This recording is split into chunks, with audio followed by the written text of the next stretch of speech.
Le Heivairarumat'ei s'achève ce soir à Tumar'a. La dernière journée a été marquée par un événement politique et culturel, la signature d'un jumelage entre les communes locales et des délégations venues d'Hawaï, Aotearoa et Rapa Nui. Une cérémonie a scellé un accord axé sur le patrimoine culturel, l'éducation et les échanges communautaires. Mereteato et Mataihorei. Un moment fort lors de ce festival des îles sous le vent, les signatures des 5 communautés venues des îles Hawaï, Rapa Nui et Aotearoa et les 3 communes de Ra'iatea pour un partenariat d'échange culturel et éducatif. First of all, I wish to welcome everybody here in this momentous.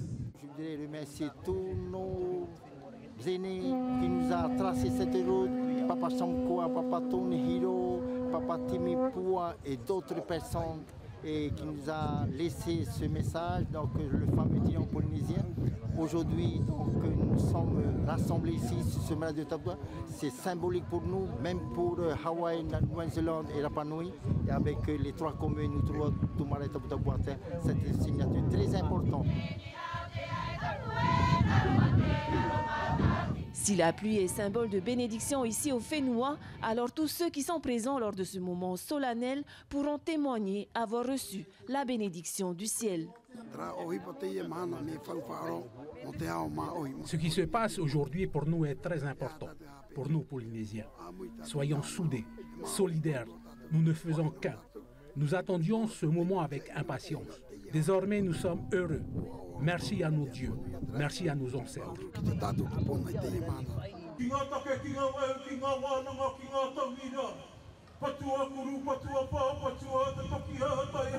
Ra'iatea envisage de rassembler les peuples du Pacifique ici à Taputapuatea en décembre 2027 autour du thème de la navigation. Chaque communauté pourra alors venir avec sa propre pirogue double.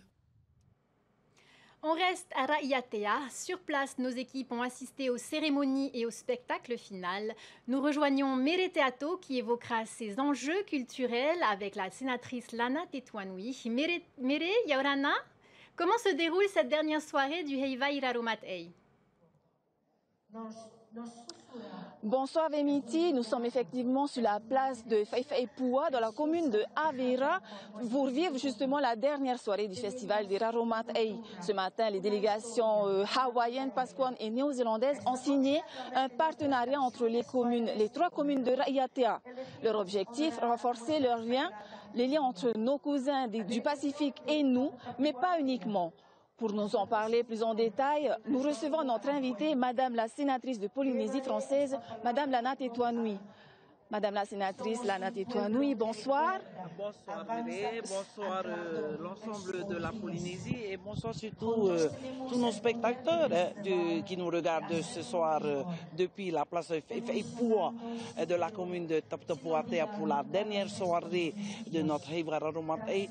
Je me permets aussi de saluer nos collègues élus des Marquises suite à l'alerte au tsunami.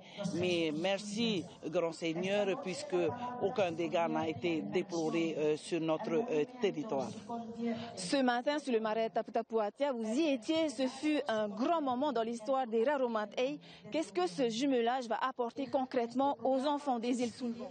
Oui, effectivement, ce matin, sur le lieu sacré du marais Taputapuatea a été signé un partenariat entre les 3 communes de l'île sacrée, de l'île de Ra'iatea, et les 3 représentants du triangle polynésien, Hawaï, Rapa Nui ainsi que Aotearoa. Il s'agit avant tout pour nous un rassemblement au niveau culturel surtout. C'était dans nos travaux depuis 3 ans que nous avons menés.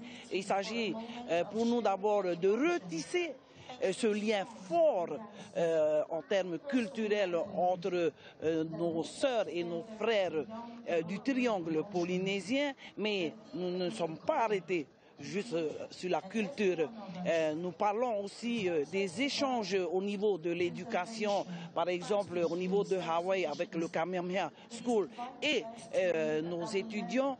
Il s'agit aussi pour nous, pour les élus de tous les îles sous le vent, puisque les 7 maires étaient présents, témoins de ce partenariat fort et sacré aujourd'hui. Il s'agit aussi pour nous de parler de développement économique des îles sous le vent à travers le document qui a été signé aujourd'hui. Le Brécourt que vous souhaitez vous détacher, un peu comme les îles Marquises, du pouvoir du gouvernement franco-polynésien, est-ce exact et dans quel but? Oui, nous sommes en étude. Nous avons réfléchi depuis quelques années. Avant tout, il s'agit pour nous aujourd'hui de parler de développement des îles sous le vent. D'abord, entre nous, les échanges entre nos frères du Pacifique, entre les pays du Pacifique, parce que quand on parle d'émancipation, puisque c'est le mot qui tourne, qui est à la mode à travers un gouvernement indépendantiste aujourd'hui. Si on veut parler d'émancipation, les élus de Raromatei, on s'est dit à un moment donné qu'il faut d'abord retisser les liens entre tout le peuple du Pacifique avant de parler autre chose. Vous avez compris que nous sommes à la première marche, mais d'une grande lancée et d'une grande quête d'une émancipation des îles sous le vent. Le gouvernement vient d'être remanié cet après-midi. C'est la 3e fois depuis le début de son mandat. Qu'est-ce que ça vous inspire? Un peu étonné d'apprendre ça. En tout cas, nous sommes en plein fête du Heiwa Raromatei avec ce énième remaniement. Si je ne dis pas de bêtises, il s'agit du 4e remaniement depuis le nouveau gouvernement.